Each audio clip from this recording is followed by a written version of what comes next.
I blew $10,000 day trading while working a 9 to 5. And here's how.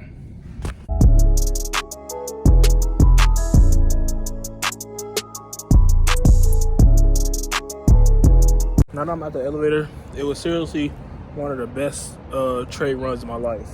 I had 3 fundeds with MFF, and I was doing great. And it's like, I don't know. It was the greed. It was the reels when they say me and bro in the future in the next year, and I just wanted to make all that come true. I just felt like I rushed everything, and I could have handled my accounts way better. I lost all my accounts. I had a 12K week. A 12K week. 2 days away from the payout. And it's just like, I let all that pass. All of it. And I'm here to tell you where I went wrong so you don't have to do it.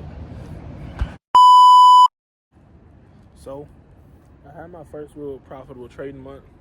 And I had passed 3 MFF accounts.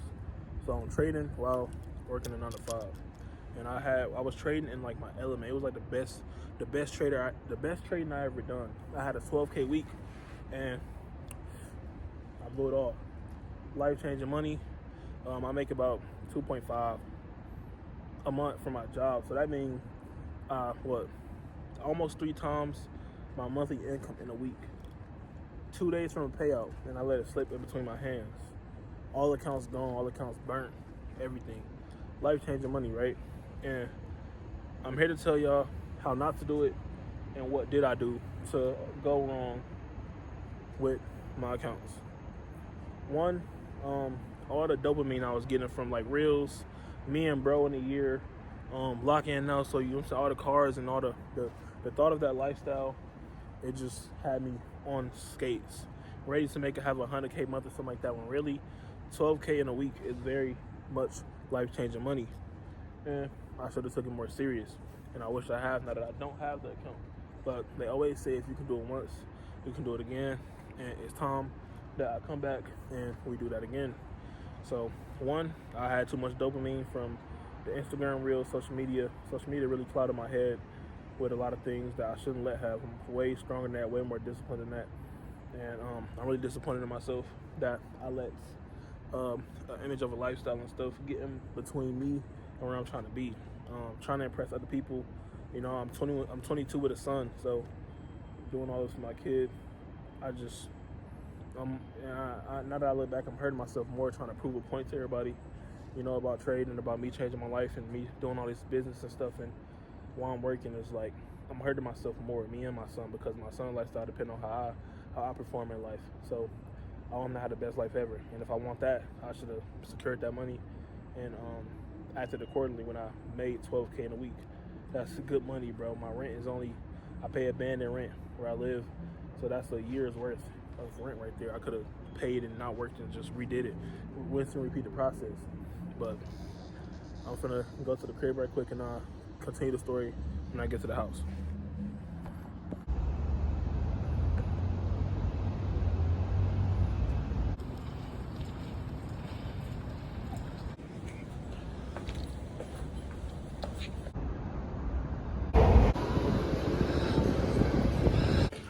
Second thing was discipline. It is the next day. I ain't back to work, but the second thing was discipline. You know, not respecting my stop losses, not respecting my daily loss limit. I had a personal one that I set for myself that I wasn't going by, and that was messing me up also. That played a very big part. Me losing all that money, losing my accounts, having to start over everything, it was a toll on me. You feel me? And that was one of the main reasons. I'm having a little bit of discipline now. I'm having consistency, and I was only having discipline when I was on them calls with my chat, calling out them plays, because I'm in front of everybody. I'm in the spotlight, so I was kind of forced to respect my stop loss, wait for it starting the right setup so I can make everybody money. But when I got off on my own, it was just all bad. So discipline, trying to meet certain expectations on social media for myself, putting expectations on myself also was a very, very, very bad idea. I feel like expectations force you to try to meet those no matter what it takes. And it's putting a stone in your own body, because you set this expectation. If you're not close by that certain time, you're going to do stuff like full port your account, take more steps to meet that setup, meet that requirement and stuff like that. And that's just not what I wanted to do. Feel me? So that was most definitely one of the main reasons. Being lazy. After I started making some money out trading, I started being real lazy. And that's another thing. I wasn't learning every single day with trading. It's an everyday process. And I just wasn't learning or wasn't practicing the charts or anything every single day as I should have. And that played a big part. I was slipping up on stuff that I was supposed to be watching for. Losing easy trades, not holding on with my trades long enough to my TP when I know it's gonna go there. Staying with my conviction on my trades. Just a lot of stuff that was building up. Adding to that, I wanted to give my mom $10K for her birthday. It's still doable, but at this rate, I am gonna have to take my time and actually do it. That's really why I want to get all the money, so I can show my mom, like, look, mom, I'm doing it. I'm actually doing it. But you know, that goes back to the expectation things. Putting stuff on yourself is what's gonna throw you off. Just stay the road, just stay the road, stay on what you're doing, and stay the course, and everything will play out how it's supposed to. Hey, before we continue this video, I want y'all to look at this TikTok I made. Hey man, let me tell you how I made $4K while working a part-time job. So, yes, I trade stocks. Let me show y'all my favorite setup on these charts. So, this is my favorite setup, S&P between two indices.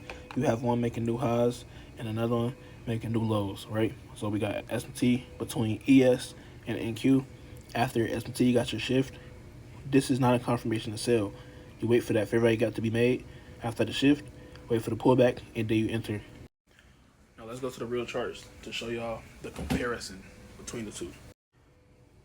So as you see, you got S&P inside a higher time frame gap. We have shifted down, created a new fair value gap right here. And as you can see, we hit that 1 to 25 for $4,000 on the day.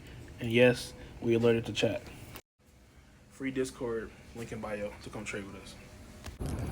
Not gonna lie, when you first start trading, you never think trading to be so take such a mental toll on you. You feel me? You always think it's gonna be all just trading. Trading is not, bro. Trading is literally 10% of what we gotta worry about. And they was not lying about that. Like that's the beautiful thing behind trading. How much it makes you change as a person. How much it forces you to develop your character and come out your shell and really face the flaws that a lot of people don't got the courage to face within themselves. Trading is all about looking in the mirror and seeing if you can fix it or not. So I know what I did wrong, and I can admit that. Now, the big question is, are you going to look at the man or one in the mirror and face what you did wrong, admit it, and conquer it? A lot of people can't do that. The first step that it took me to start becoming profitable and making consistent gains is admitting the fact that it was all on me. The market's not out against you. The market is not hunting your stop loss. You think out of all people, the market is hunting your stop loss? No. It's not just hunting your stop loss. Admit that you did wrong on your analysis. You did wrong on your stop loss, your entry. You rushed. You feel me? You did a lot of things, and everything is on you with trading. That's what I love about trading. It forces you to take accountability. You cannot blame nothing on the charts. The charts don't give a damn about nothing you got going on. It hunts liquidity, time, and price, and that's it. Anything in the middle is just noise. And everything is always going to be on you, whether you like it or not. So back to my original question. Do you got what it takes to face the man or woman in the mirror, admit your wrongs, and fix them? Peace.